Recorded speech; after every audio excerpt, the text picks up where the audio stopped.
Once I sit down, you can't get up. I gotta stay. Yeah. At least for 2-3 hours. Yeah, yeah. Well. So therefore, I'm staying away. Whoops. Leonard, what I was going to tell you was that John has heard that a millionaire has set up a trust fund to give $13 million to the first man that gives birth.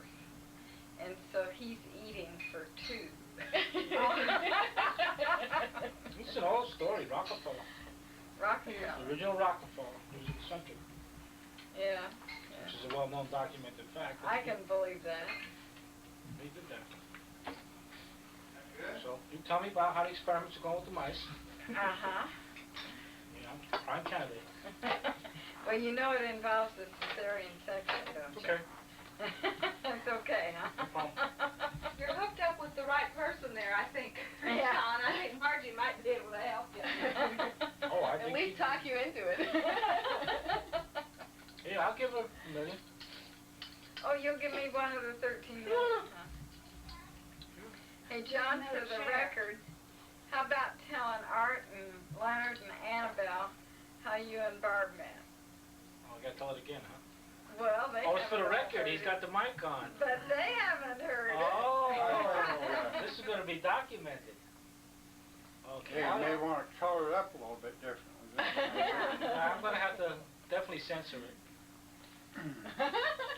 Should Barb, Felicia be mentioned? you come over here. Sure.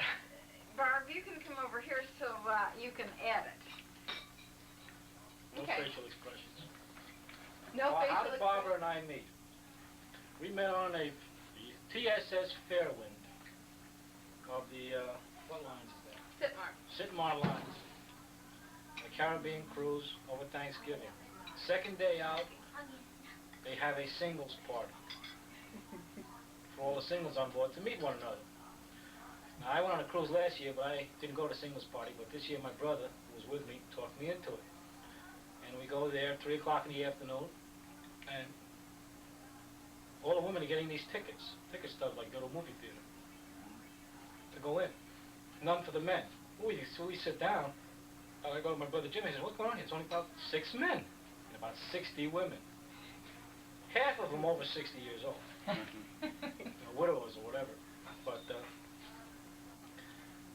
I didn't know what was going to go on with these tickets, so the cruise directors start making some fun and games and what we're going to do, and then they said they're going to raffle off the men. So they called each one of the men up. I was the 4th man called up. And they call out numbers, and whichever woman is holding that number, they win that male for that evening, for that day and evening. And I got up there, gave my name, my occupation, little hobbies and whatever. Where you were from. Where I was from, I was a computer consultant. I was from Ann Arbor. My hobbies were such and such. And they make some jokes about it. They drew a ticket, nobody would go for me. They drew another ticket, nobody spoke up. They drew a 3rd ticket, nobody spoke up. I told the guy, I says, "That's enough. I don't want to be embarrassed. 3 times and no woman wants me. I don't want to be embarrassed any further." He says, "No, I'll stay up here." And then he drew the 4th ticket, and Barb had the ticket. She jumped up out of the corner. As it was, she was only sitting 2 seats away from me, and I never even noticed her. And because you were sitting next to me. Right. And she come up and she says, "I'm a computer programmer, formerly from Ann Arbor." With my socks off. This is what's going on here. This is just crazy. And everybody's saying, "Hey, we got a perfect match here. This means..." Computer match. Yeah, whatever. I remember one cruise director, Guy, yeah, he says, "In all the years I've been here, we've never got a match. This might be it." You know? So we became the couple on the cruise. we became a couple on the cruise. Because, well, actually, we sat down, and then they played a game of passing the hot potato they have with lemons. They make a circle of all the people there, and it was about, again, 6 men, and who knows, about 20, 30 women. And they're passing this lemon around, half a dozen lemons, and when the music stops, whoever's got the lemons got to sit down. Well, I won. You were the biggest lemon on the cruise. You know. So, you know, 3 or 4 of them You won a bottle of champagne. We won a bottle of champagne for winning the prize. And I come back to the table, and I thought, you know, nice and fun. That later on that night after dinner, we'd all meet, and we'd pop open a bottle of champagne and get to know one another. So it was about 6, 8 of us. In the meantime, this woman named Celicia has been hanging on me since I walked on board the ship. This lady from New York. Relatively attractive, crazy as a loon. So we went to the disco dance place in the evening, about 11 o'clock, 11:30. And Celicia again has just got me by the arm and telling me all about her life and boring me. And up until this, I really hadn't noticed Barbara. I know she won me and this and that, but I really hadn't noticed her. Paid much attention. I was more wondering what was going on with this other lady. And then Barbara and Marge showed up, I guess about 11:45, something like that. And they started talking to my brother, who was sitting, about 15, 20 feet away in the other section. I was at the one end, and Celicia was driving me crazy. You know, just hanging on me. Just started. She was a nutty person. She was nutty. They'll tell you, you can confront her. After a while, you have to get to know she's really nuts. Yeah, but I can thank her. Yeah, you can thank her. Well, yeah, I thank her too. Because normally I am quite shy when it comes to initiating any kind of action with the opposite sex. I've always been that way. But she was driving me nuts, and I just said, well, my master is over there. She won me, and I'm the slave. And so I got up. I said to Celicia, excuse me, but I have to fulfill an obligation. My master wants me to dance with her. So I went up and asked Barbara, I says, Master, would you please dance with me? And we started dancing, and from then on, we just got to know each other, and it was fun. And it was really the best cruise I've ever had. And they were apart from then on. From then on, you know, we just got more and more fun. Closer and closer. Yeah, the interesting thing is, when we had the Jolly Roger cruise, I taught Marge how to dance. Really? Rock and roll. Rock and roll style. We're not talking about waltzing and rock and roll. She says, I don't know how to do this. I asked her one night, she says, no, I don't do the fast stuff, just the slow stuff. But when we went out on the Jolly Roger cruise, and it's such a party affair. You just get so caught up in excitement and having the fun. I just grabbed her and got her out there, and since that night we couldn't stop her.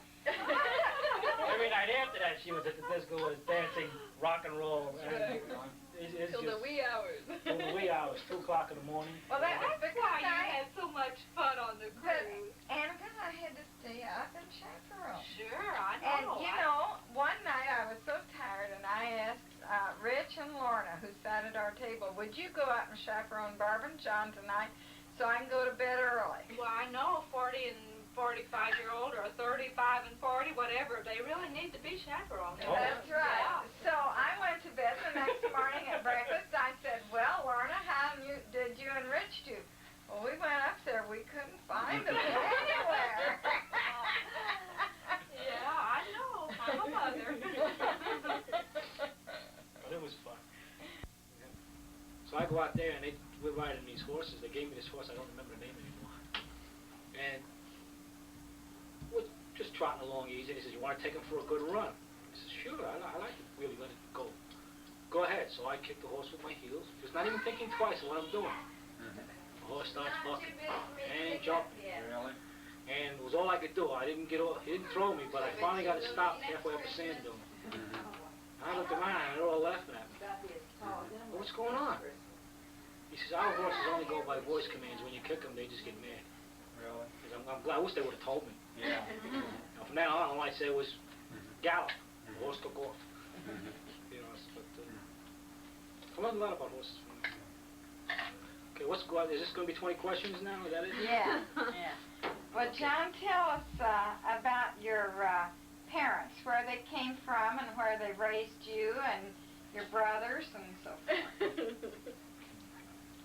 Didn't I hear someone say he was a twin? Right? Okay, my parents. My parents' names are Gaudenzio, Gaudenzio, and Lucia Carcich. Okay, my mother's maiden name is Nikolic. Okay, the family is basically Austrian-Hungarian. But going one generation back, I'm classified half Italian because my mother was born in northern Italy. Northeastern part of Italy, there's a bunch of islands up there on a Dalmatian coast called Unia, Sansigo, and so on. Unia, U-N-I-E, is the island where my folks were born. Not Both. my father, my mother. Your My mother. mother and my grandparents, essentially, were born there and lived there most of their lives. But their parents and grandparents, so on, migrated down from Austria, Hungary, for the last 150, 200 years. My mother was born over there, and at the time, it was World War I, and it was classified as Italy. Then, after a while, it became Yugoslavia, then back to Italy again. Now, right now, it's Italy. It's right off Trieste, up in the northeastern part of Italy. My father was born in the United States, on the Lower West Side of New York City, in a place they call Hell's Kitchen. Okay? They lived most of their lives in West New York, New Jersey. My father, they moved over there, I think, when he was about 6 or 7 years old, into West New York, New Jersey, which is where I was born. What did his parents do? Oh, well, his father, I can't remember that far, what his father did, because I remember my grandfather as being a cripple. He had polio, or he died at a relatively early age, and I don't remember him too much except seeing him in a wheelchair when I was very young. My grandmother was like the stable of the whole family. Matriarch again. Matriarch, yes, it's matriarch, yes. And she did everything. She was a midwife, a nurse, just controlled everything, you know. And my grandfather on my mother's side was a longshoreman. He was a foreigner who came in and just worked on the docks, unloading and loading ships before they had machinery. And he was quite a man. He died at around 80 years old. And he was quite a man. My grandmother, his wife, she was over here then, all I can remember. She died, I guess, around 86 or 87. And they just lived in a cold water flat on the west side of New York, paying, you know, $25 a month rent in those days. All you had was cold water. Any hot water you had to generate yourself. We lived over in West New York, New Jersey. My father, since I can remember, he was a tugboat captain. From the time I can remember till the time I was about 14 or 15 years old. He was a tugboat captain on New York Central tugboat lines on the Hudson River for about 20 years. Going up to Albany? No, this is only on the Hudson River. There's no further north of the George Washington Bridge, but the Hudson River, the East River, down the Bayonne River. Just all around over Manhattan. All the port of New York, Bayonne, Newark, all that. He was the youngest tug captain New York Central ever had. He was a tug captain at 21. And he did it for, like I said, close to 20 years. He got out of it because tugs died. When he was there, the fleet of tugs was like 60 tugs, which just New York Central alone. And that was just one line. There were many tug lines. And their basic duty was to move barges from one river to the other, all over the cities, and dock ships and take ships out. And that died because tugs died because of trucking. Trains and trucking and bridges killed the tug business as far as New York Harbor goes. He got out of that business and entered the maritime business. He became a master of ships. He worked his way up from the bottom. At the age of somewhere around 35, he started. Older than that, close to 40. He just started a new career, and he worked on ships for a number of years. He was a master for 20 years on freighters. And he just retired last year. Is that right? That's soon. Yeah. Well, he's 65. Yeah. And he retired. Well, he was starting to have health problems. He had triple bypass surgery about 7 years ago. And the job that he had was very responsible in that he took it serious, and it was a company that he helped grow. He helped make them, and he spent a lot of time in Vietnam. Over 2 years, we didn't see him. He was going from Japan to Saigon, Vietnam, just delivering supplies for the military. The ship was on the contract, and the ship was under fire several times. Yeah. Matter of fact, once they got his ship. Well, tell him about going with him one time.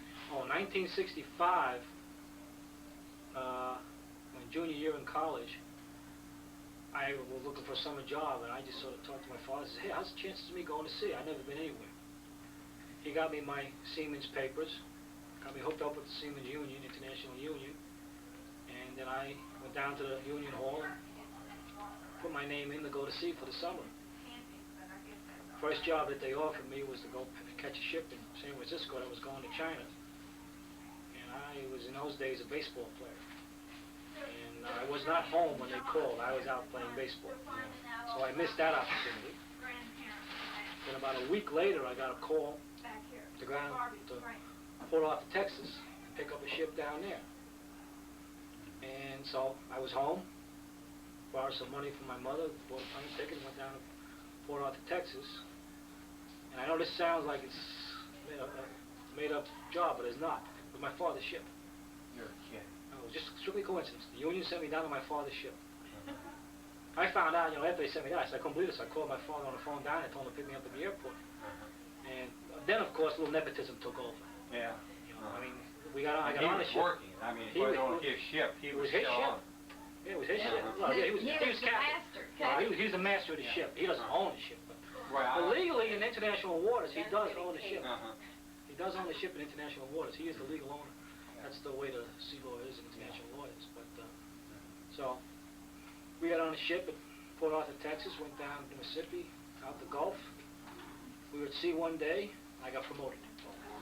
I was a wiper. I was signed on as a wiper, and I got promoted to an oiler. A wiper just works every day 8 to 4. Oh, really? Whereas an oiler is a watchstander. He works every day 4 on 8 off, 4 on 8 off, 8 to 12. And when you're in port, they automatically give you 8 hours a day, so you can go see it. There's advantages to being a watchstander. And a little nepotism took over. Yeah. And it was the greatest summer I think I've ever spent. We went to Casablanca in Africa, west coast of Africa. Spent about, I forget how many, 6 days there, something like that. Then we went down the coast to a place called Agadir, which is not too well known, but a beautiful place. We spent about 10, 12 days there. Then we went to Las Palmas in the Canary Islands, then to Rio de Janeiro for 12 days in Brazil. I almost didn't come home from there. That is one of the nicest places then you ever wanted to be. And then we came up to the coast a little bit to Recife, and then we went to Freeport in the Bahamas and spent a couple of days there, back to Port Arthur, Texas. The whole trip took 2 months and 28 days. And I just had a blast. Sounds like. And then you went back to college. And I went back to college my senior year. I was never the same. And what college was it? This was St. Michael's College. And was it? Matter of fact, it's the year before that when I was down here It was your. against Evansville in the basketball tournament when Evansville was the #1 team in the country in 1964 when they had Larry Eames. Larry Eames and Jerry Sloan was it. 2 big players. I sat the bench against them. But he did get 2 points scored against him by Jerry. Sloan. They threw me in the game as the garbage man at the end. Well, I wasn't really a basketball player. I was just there for baseball reasons. So that was a great deal in those days. Did your mother take over your grandmother's job as the matriarch? No. My grandmother on my father's side, my father's side of the family was matriarchal. My mother's side wasn't. I see. And when my grandmother died on my father's side, that matriarchal structure sort of died with her. That fit.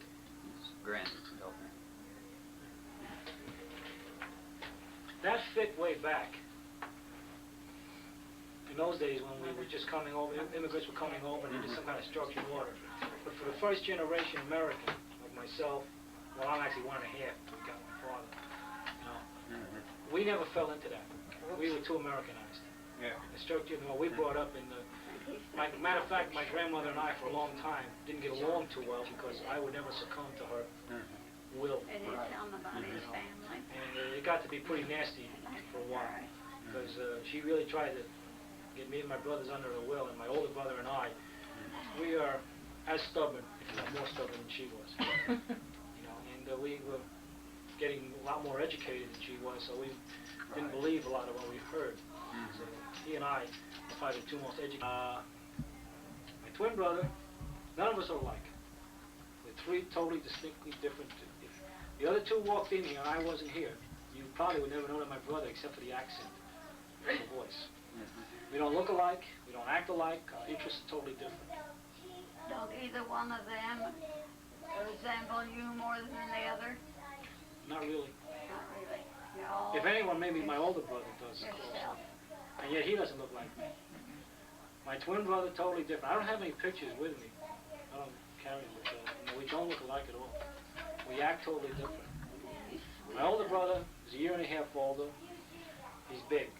He's 6'4" or 5, somewhere in that range, 225 pounds. More intellectually oriented than I am. His pursuits are more academic. Personalities are totally different. He's interested in conversation and intellectual conversation and debating and being a bit of a snob, I'd say, but a nice one. Right? He's not overbearing.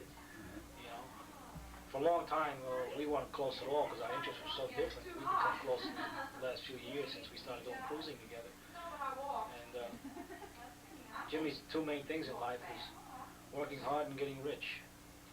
Retiring by the time he's 50, and I think he's going to do it without any problem.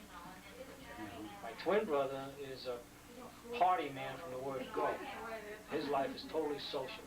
He walks into a room of strangers, and within a half hour, he's the most popular person in that room. Great dancer, great laugher, jokes, and this and that. Very nice. Everybody I've ever met him really loves him. But when it comes to settling down and being a responsible human being, he lets the social life sometimes dictate. But he's happily married. He's got 3 kids. So I can't be good. You know, he's doing fine. Yeah. I have sort of. What kind of work does he do?